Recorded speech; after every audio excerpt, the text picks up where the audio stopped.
em nome do prefeito Alberto Muniz, a Daniel Filho, representante da AMO, Associação dos Motoristas do Estado da Bahia, fui designado diretamente a participar desse evento, junto com o seu grupo Leões do Asfalto, que é o grupo mais respeitado que nós temos no Estado, certo? Ao Black Bull, em nome de Marcelo Yeder, que me ajudou na organização, certo?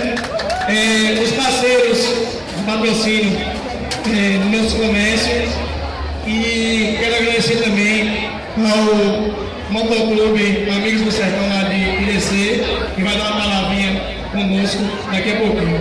Eu não sou muito bom no meu telefone, então, de microfone, então eu vou passar aqui do diretor Daniel Filho, para ele dar umas palavras e... Pessoal, boa noite. Vocês aqui de Urtiga estão sendo privilegiados triplamente.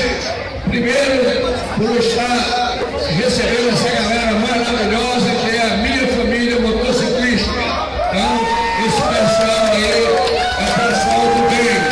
Segundo, por vocês estarem sendo privilegiados devido ao apoio da prefeitura através do prefeito Alberto Muniz. Nós sabemos das dificuldades que a máquina pública está passando e vocês estão sendo privilegiados. Então, graças a Deus que o pessoal da organização aqui de Urtiga conseguiu esse apoio. E eu tenho certeza que esse evento que está sendo um marco referencial aqui em Urtiga, ele não será apenas o segundo, ele será o segundo de uma série interminável. É isso que nós esperamos, prefeito.